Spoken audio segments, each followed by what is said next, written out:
Nosso primeiro tema são os áudios da Justiça Militar sobre a tortura na ditadura, que vieram a conhecimento público no domingo por meio da coluna da jornalista Miriam Leitão no jornal o Globo.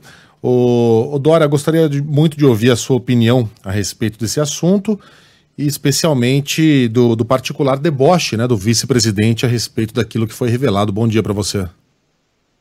Bom dia, Megali, bom dia, Sheila, bom dia a todos. Pois é, logo o Mourão, que é visto assim como uma voz mais ponderada em assuntos de governo, você vê que quando se refere a essa questão, ele se equipara, por exemplo, ao que fez o deputado Eduardo Bolsonaro na semana passada, quando debochou exatamente da tortura sofrida pela Miriam Leitão, o que, aliás, suscitou no pesquisador Carlos Fico, que teve acesso a esses áudios do Superior Tribunal Militar, a entregar a Miriam esses áudios, porque o deputado Eduardo Bolsonaro dizia, bem, é a palavra dela, não há provas de que houve a tortura. E aí o Carlos Fico, que estava pesquisando isso desde 2018, ele resolveu entregar. Disse, como não há provas? Está aqui a discussão, na época os integrantes do Superior Tribunal Militar discutindo, até às vezes de maneira debochada, a questão da tortura, provando que existe. Esse assunto, agora se fala não se deve investigar, não se trata aqui de revanchismo, não se trata de descumprimento da lei da anistia, porque também não se trata de punições, trata-se de história, da memória. Sim, isso, o que está vindo à tona, o que o Carlos Fico está pesquisando e deve publicar, evidentemente, num trabalho, quando concluído esses estudos, é uma parte importantíssima da memória da história do Brasil. E isso tem que vir à tona e isso tem que ficar registrado. Seja o registro histórico, seja para que não se repitam, seja para que as gerações que não viveram isso, as gerações que vieram, por exemplo, depois de mim, eu vi nessa época, estava lá bem vivinha e já jornalista, né? Então, para que essas pessoas saibam o que aconteceu no país, porque não se pode saber, e é engraçado que esse grupo do qual o general Mourão faz parte, que é um grupo que se diz conservador, mas acho inadequado o termo, eu chamaria de retrógrado, de reacionário. Esse grupo não fala, não clama tanto por liberdade de expressão, não diz que estão sendo restritos, impedidos de se manifestar. Pois então, essa é uma parte, a liberdade de se expressar o que houve na história. É muito importante esse documento, essa documentação que vem à tona, ela é muito importante de ser divulgada, esmiuçada e até ampliada, porque o Carlos Fico deu a Miriam uma parte dos áudios desse estudo. Tem muito mais ainda para ser revelado e que o Brasil tem direito ao conhecimento, tem direito... Caiu a Dora?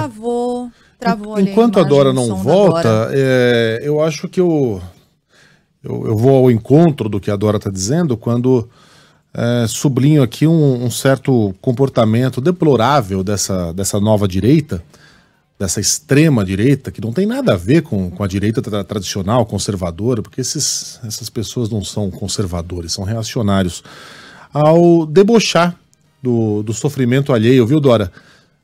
Eu vou querer que a Dora complete para depois completar o raciocínio da Dora com o meu. Diga lá, Dora. Eu completei. Onde é que a coisa... porque entrou uma chamada aqui. Onde é que eu parei? Porque eu achei que eu tivesse completado. Não, completou, sim. Completei que o Brasil tem direito à memória, tem direito à sua história, ao seu conhecimento, sem que isso nada tenha a ver com revanchismo e com descumprimento da lei da anistia. É isso, simplesmente assim. Eu falava aqui, Dora, sobre um método dessa nova extrema-direita mundial de debochar do sofrimento alheio. Eu cito aqui o grande modelo de comportamento para o nosso presidente, que é o ex-presidente americano Donald Trump, que ao se referir a John McCain, que tinha lá seus defeitos, mas era um homem honrado, debochou do fato de o McCain ter permanecido 5 anos prisioneiro no Vietnã, durante a guerra. Ele disse que o McCain não era um herói de guerra, coisa nenhuma, que herói de guerra para ele é aquele que não é capturado. Depois, quando o McCain já havia morrido de câncer, ainda espalhou uma fake news dizendo que o político havia sido o último colocado na sua classe na escola naval. É mentira, ele foi o 5º, ele teve a 5ª melhor nota entre os colegas, né? E isso veio de um político, Donald Trump, que se livrou da guerra do Vietnã argumentando que ele tinha um bico de papagaio. Então, mesmo assim, ele se sente à vontade para debochar do sofrimento de quem estava lá e de quem passou 5 anos sendo torturado num cativeiro vietnamita. É mais ou menos o que faz o Eduardo Bolsonaro, que parece ter uma nostalgia de um tempo que não é dele e uma inveja da violência que foi preconizada por gente que ele admira por algum motivo, ao ter coragem de debochar de uma mulher que foi vítima de uma tortura brutal, sendo trancada numa sala escura com uma cobra. E Mourão, que de certa maneira estava lá, né, por laços familiares, mas estava do lado dos agressores, daqueles que realizaram a tortura, agora trata isso como uma coisa menor, como se fosse algo que deveria ser riscado da nossa memória, porque afinal de contas faz parte do passado, como se tivesse acontecido há 300 anos, e não um dia desses, como se os filhos daqueles pais que desapareceram, daquelas mães que nunca foram encontradas, ainda não tivessem vivos, e não tivessem tido o direito nem de enterrar as pessoas amadas. É um traço de comportamento deplorável, mas que não é exclusividade, que não foi inventado aqui no Brasil, Dora. Não, nem no Brasil, nem agora. Eu estava olhando aqui, alguém está me vendo, eu estava desviando que eu estava aqui no iPad procurando, que eu tinha esquecido o nome do autor de um livro que eu estou lendo, chama-se Lawrence Rees.